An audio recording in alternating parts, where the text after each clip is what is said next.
So we're continuing our offseason outlook series for all 20 teams in the Ontario Hockey League, and today it's an interesting one. We're going to talk about the Saginaw Spirit. This past season, it was quite the gap between first and second in the West Division. The Windsor Spitfires just ran away with it.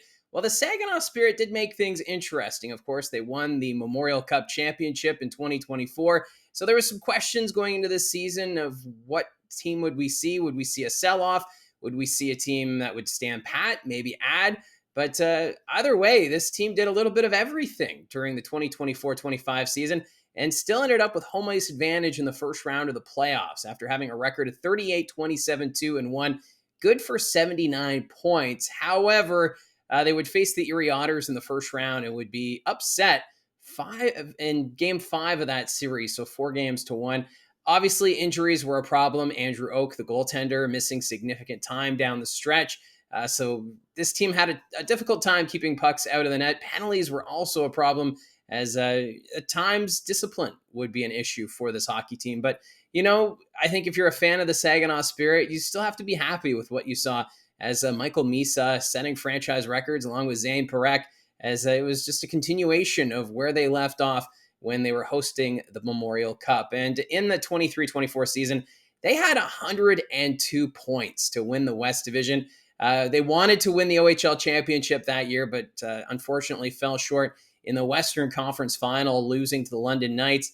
But then you look at the years prior, in 22-23, they had a decent run as well, 77 points. And that was a second-round exit against the Sarnia Sting. So in that season, you saw there were signs that this team was going to be a contender in the Ontario Hockey League. And how did it all get started? Well, in 2021-22, they missed the playoffs. They only had 49 points that season, missing the playoffs by 10 points. And of course, drafting Michael Misa, who was granted exceptional status, was a huge boost for this team.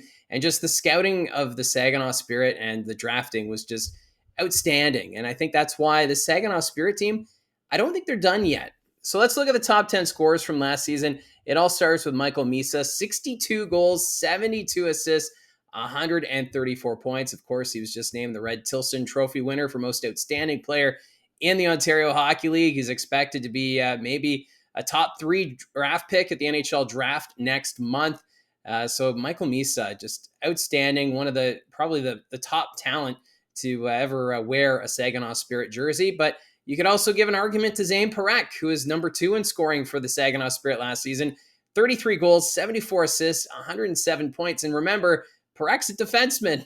Usually you don't see 33 goals from someone on your blue line, but Zane Parekh having the talents. I know there's opposing fans who weren't a big fan of Zane Parekh, but if you're a fan of the Spirit, you probably really enjoyed what he was able to bring to the hockey club night in and night out.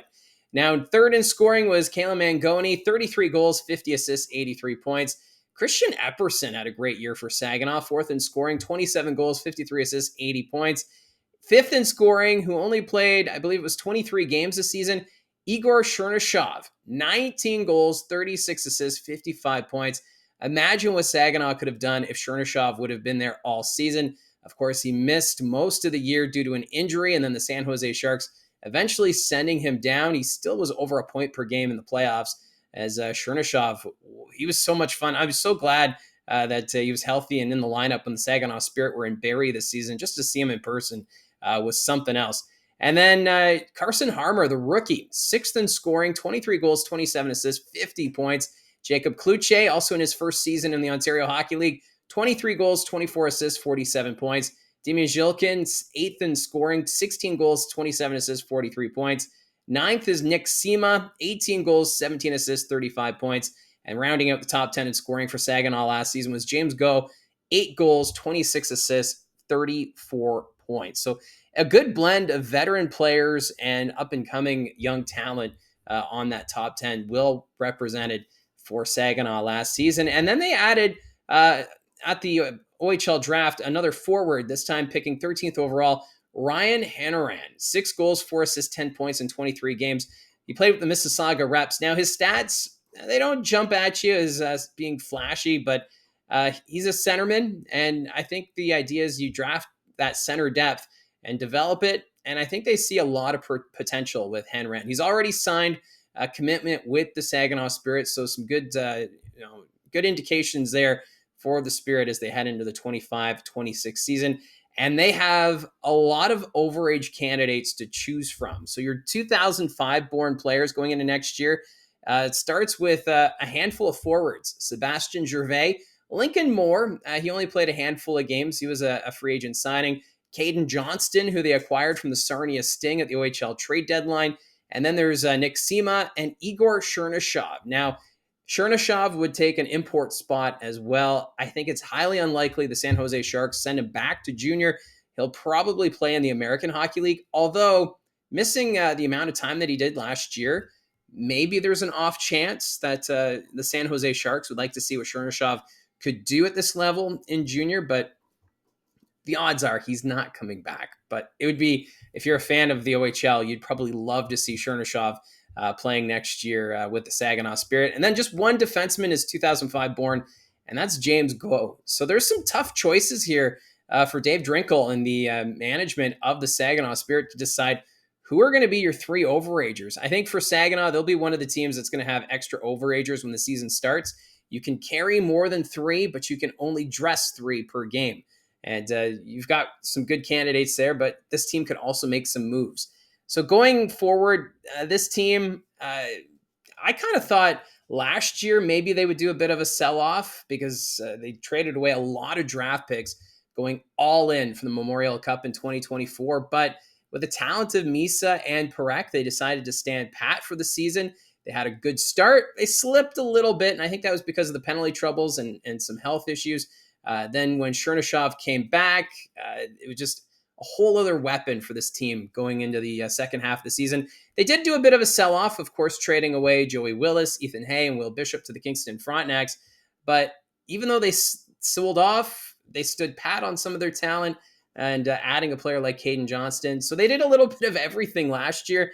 And I almost wonder if we're going to see that again this season, because I think they do have a good blend of veteran players and young talent that are up and coming, especially when you're seeing a player like Harmer and Cloutier contributing as they did in their first season in the Ontario Hockey League. This, I think, means that Saginaw, they're going to be middle of the pack. Maybe they challenge for the West Division, but I think the Windsor Spitfires might have the edge in that category, although the Sarnia Sting, they're going to be better. The Sioux Greyhounds, they're going to be better.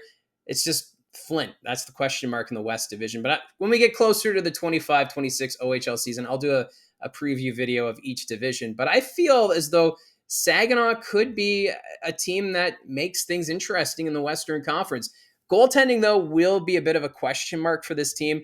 Is Papineau ready for more starts? We saw that there's some growing pains there for Caleb Papineau in that final stretch and into the playoffs. Or do they maybe look to add another goaltender? Time will tell, but I do like the way this team is looking going into next season. I know a lot of people wondering, does Michael Misa come back next season? Say he's drafted second overall by the Chicago Blackhawks or San Jose Sharks. I know the Sharks, they're the ones that have the second overall pick. Would they keep him? They've got so much young talent. They may keep him for that 8 games and then send him back, or 9 games or whatever, but does Misa come back? And if he is sent back, does he go the NCAA route? We heard the rumblings back in December that Boston College was interested in providing an opportunity for Michael Misa. Would he jump on that? We know his brother Luke Misa is going the NCAA route. Would he follow suit if he doesn't, get a spot at the National Hockey League level? And then Zane Parekh, he played with the Calgary Flames in the last few games of the regular season and fit in quite nicely. So I kind of have my doubts that Parekh comes back, although if you get Parekh and Misa back, those are good trade chips, or do you stand pat? So a lot of questions remain with the Saginaw Spirit team. And like I said, I like the way this team looks right now, and we'll see how they address it during the offseason. So if you're a Saginaw Spirit fan, let me know what your thoughts are of this team going into next season. I know there's, like I mentioned, a few questions, but what kind of questions do you have going into next year? Obviously, one concern is the penalties. They led the OHL in penalty minutes last year. So I'm sure for the Spirit, they're going to want to address that for sure going into next season. But yeah, let me know in the comments below your thoughts on the Saginaw Spirit. Don't forget to hit like and subscribe, and we'll talk to you again soon.